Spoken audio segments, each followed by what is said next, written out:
Why, hello there, Nice Tale here. I do hope this video finds you well. Today, I am bringing you a summary of this Kershaw Seguin ultra budget knife piece of junk. But it does have certain redeeming factors. The design's really good. It is a Les George design. And I don't know. I do like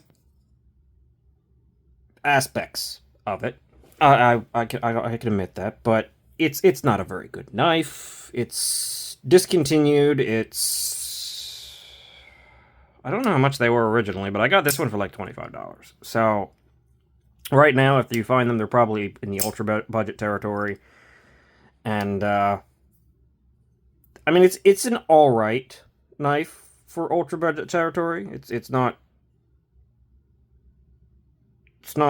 I guess, horrific, but it's HCR 13 MOV. It's a solid steel frame lock, so it's a bit heavy. It's not thin behind the edge, and honestly, it's not particularly sharp. I did open a box. I've used it a little bit, but I mean, yeah, it hasn't lost its edge, but it didn't really have much of one to begin with.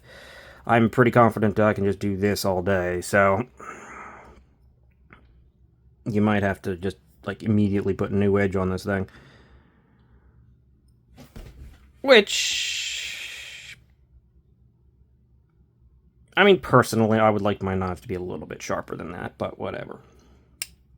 So let's just quickly talk about this thing. It's got some sort of coating, blasting, I don't know, something on there. It has got the standard Kai designs, which is the owner of Kershaw and ZT. The number, for some reason, it is a Les George design, as I said. This one's got a bunch of... The lasering is kind of horrible, so it didn't really work out that well. It's patented, somehow. I guess the speed safe. This is an assisted knife. So it always fires out, but, I mean, it's got help. Clip point blade. Decently shaped. I mean, it's got an attractive blade. I like the blade, but that's the design more than necessarily their execution on it. Nice big flipper tab. Good access to lock bar. It's got a plastic backspacer, which isn't great. It's got a rear-mounted clip, which it stands a little proud, a little high. You can definitely feel it in the hand, but it's reasonably comfortable. It's not terrible. I do just barely get on my four-finger grip on it, mind you, and I have about from here to here at the knuckle is something like 3.65 on my hand, and it gets just under 4 inches, like 3.9 up here, so it tapers a little bit on my hand. They're kind of large size hands, but I just barely get on here, and I have to squeeze in a little bit. As you can see, I'm definitely pushing it. So it's a small knife. It's only got 3¼ inches of blade. That's upside down, but it's 3¼ inches of blade, which honestly feels and looks more like 3 inches of blade. Let's look at it compared to the Elementum real fast.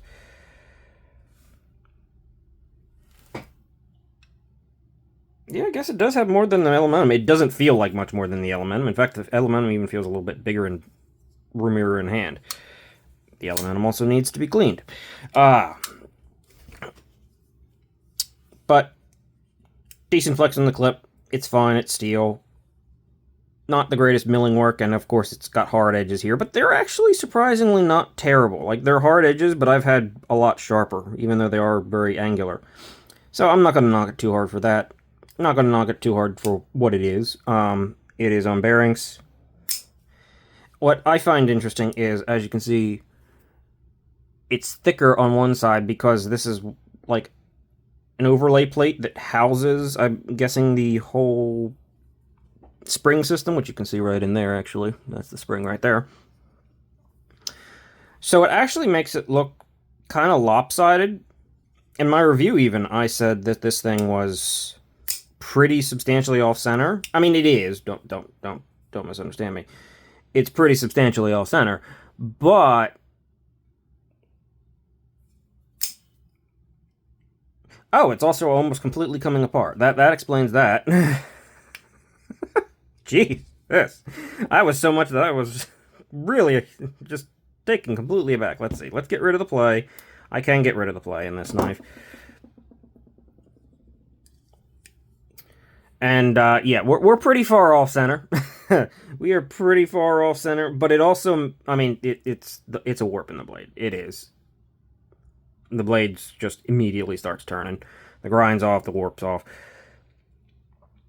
But it actually looks even further off because it's got this larger, thicker plate on one side. So it's not necessarily ideal there.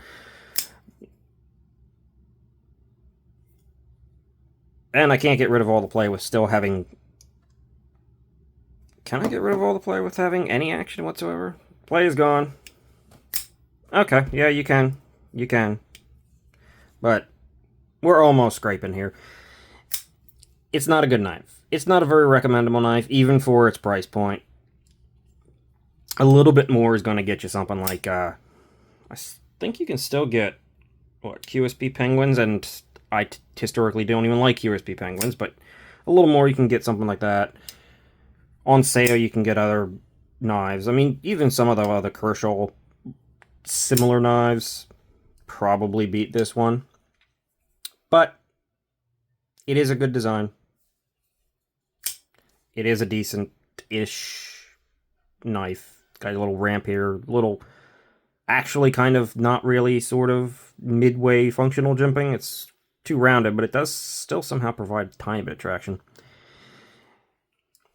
It's just a budget piece, a super budget piece that I decided to check out. And it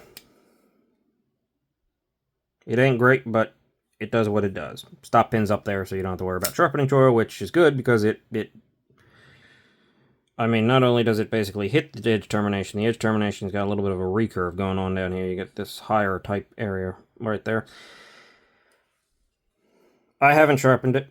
I'm kind of dreading sharpening it because, I mean, it's going to get thick. It's probably not very good. It's 8CR, but it's a knife. It's a pocket knife. It's affordable. And it does bring a nice design to the table. So I'm just going to end things here. Nice, quick, succinct look and summary. Full review, of course, is linked in the description below, should you care to see it. I don't typically link knives that I don't recommend. Let me know your thoughts on that. If you want to link to it, I can do that. I mean, I appreciate it. If it's like an Amazon link, I do get some credit. So if you want to go to Amazon through one of my links and then bookmark that page and then do your shopping through there, like every time you go to the Amazon and you just go to your bookmark and open that page, that should give me some credit for something. If anything you buy, I think. So I think that's how it works. I greatly appreciate that. It would help the channel quite a bit. I mean, anything can help the channel quite a bit, and despite me not having a whole lot of extra money, everything I get from the channel is pretty much going to go back into the channel. I mean, I get knives occasionally for the channel, and, well, I enjoy them, so, shh, that's the second part. But if you want to do something like that, that'd be great. Let me know your thoughts on linking knives, even if I don't recommend them. I kind of just feel weird about that. So, that's it for me. Thanks for watching. Have a great day.